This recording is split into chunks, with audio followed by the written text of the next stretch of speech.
T काटती है, कुछ कोण माप लिखे गए हैं, कुछ कोणों के माप लिखे गए हैं, बताइए एल एम समांतर है। ध्यान दीजिए, देखिए ये दो समांतर रेखा एल और एम, इसको तिर्यक रेखा टी काट रही है। तो हम जानते हैं कि जब दो समांतर रेखा को एक तिर्यक रेखा काटती है तो संगत कोण बराबर होते हैं, एकांतर कोण बराबर होते हैं, ठीक ना। तो इसमें देखिए हम पहले देखेंगे, ये है इसका संगत कोण कौन सा होगा, कोण जो टी है, यहाँ जो कोण बताइए 50 अंश है, तो ये भी क्या होना चाहिए 50 अंश है। दोनों संगत कोण यहाँ लिखेंगे कि जब दो समांतर रेखा को एक तिर्यक रेखा काटती है तो संगत कोण बराबर होते हैं। लेकिन देखिए क्या यहाँ ये भी 50 डिग्री का है, ये पूरा देखिए 180 अंश का है ना, पूरा 180 अंश का है, तो 180 में से 120 घटा के कितना हो जाएगा 60 अंश हो जाएगा ना। ये 50 का है, ये 60 का है, ये 50 का है, ये 60 का है, यानी संगत कोण बराबर नहीं है, संगत कोण बराबर नहीं है। अतः जो है एल और एम समांतर रेखा नहीं है, एल व एम जो है वह समांतर रेखा नहीं है।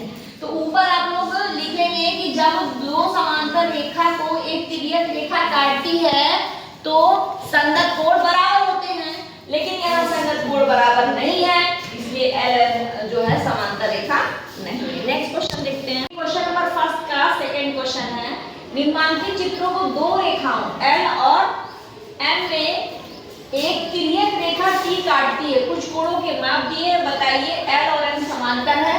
तो अभी एक किए थे हम लोग ना, आज देखिए ये दूसरा है, एल और एम समांतर दिखाना है। तो इसमें देखिए 125 दिया है, ठीक, दो कोण दिए और दूसरा कोण क्या है 60 है, ठीक ना। तो अब हम देखेंगे कि संगत कोण बराबर है कि नहीं। तो इसका संगत कोण कौन सा होगा, ये वाला, ये और ये संगत कोण होंगे, ठीक ना। मान लो इसको कोण 1 रख दिया और इसको कोण 2। तो अब हमें देखना है क्या ये संगत कोण बराबर होते हैं ना, जब दो समांतर रेखा को एक तिर्यक रेखा काटती है तो संगत कोण बराबर। तो अब हम देखेंगे क्या ये वाला कोण और ये बराबर है। तो क्या करेंगे इसके लिए, ये पूरा एक लाइन पे जो कोण बनता है वो 180 अंश का होता है, तो 180 में से 60 घटाएंगे तो इस संगत कोण का मान आ जाएगा ना। तो 180 में से 60 घटाएंगे तो कितना बचेगा 20। 180 में से 60 घटाओगे तो 20 बचेगा और 100 तो बचा ही है, तो ये 120 हो जाएगा। यहाँ होना कितना चाहिए था 125 होना चाहिए था ना, क्योंकि संगत कोण बराबर होते हैं, दोनों को बराबर होना चाहिए था, दोनों बराबर नहीं है। तो हम लिखेंगे कि संगत कोण बराबर नहीं है, इसलिए एल और एम पैरेलल लाइन नहीं है ना, इसलिए एल व एम समांतर रेखा नहीं है, ठीक। नेक्स्ट देखिए, इसमें भी वही काम करेंगे, इसका संगत कोण ये होगा ना, इस वाले का संगत कोण समझते हैं ना, कि ऐसे दो कोण जो एक बाह्य क्षेत्र में हो, एक अंतर क्षेत्र में हो और तिर्यक रेखा की एक ही ओर हो, उनके मुंह भी यानी दिशा भी एक ओर हो, तो इसका संगत कोण ये होगा। तो इसको ये 35 है, तो ये भी कितना होना चाहिए 35 होना चाहिए, दोनों को 35 होना चाहिए। तो अब इसका हम मान निकालेंगे कि क्या करेंगे 180 में से 135 घटा देंगे, घटा के बताओ 10 में से 5 गया 5, यहाँ कितना बचा 7 में से कितना गया, यहाँ पे 0, कितना अंश बचा, ये कितना हो गया 45। होना कितना चाहिए था 35 होना चाहिए था। दोनों संगत कोण बराबर नहीं है, इसलिए रेखा एल और एम समांतर नहीं है, यही लिखेंगे, क्वेश्चन खत्म।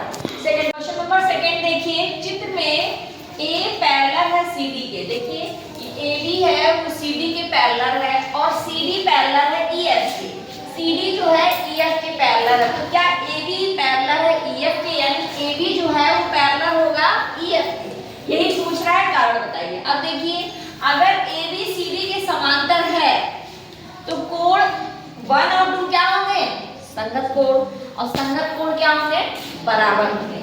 अगर AB समांतर है CD के तो क्या होगा, यदि AB समांतर है CD के तो एंगल 1 बराबर होगा एंगल 2 होगा ना।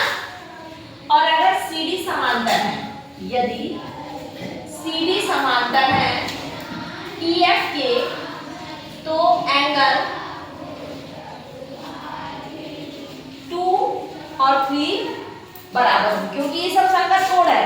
एक का संगत कोण 2 है, दो का संगत कोण 3 है, तो संगत कोण क्या होंगे, बराबर होंगे। अगर रेखाएं पैरेलल होंगी तो संगत कोण बराबर होंगे।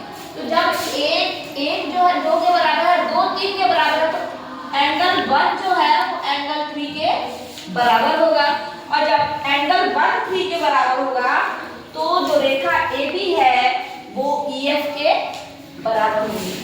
तो जो रेखा AB है वो EF के पैरेलल होगी, EF के पैरेलल होगी। आगे बात समझ में, पहले इसका संगत कोण देखेंगे। ये दोनों, जब ये दोनों पैरेलल होगी, दोनों समांतर रेखाएं होंगी तो संगत कोण बराबर होंगे, तो कोण 1 कोण 2 के बराबर होगा।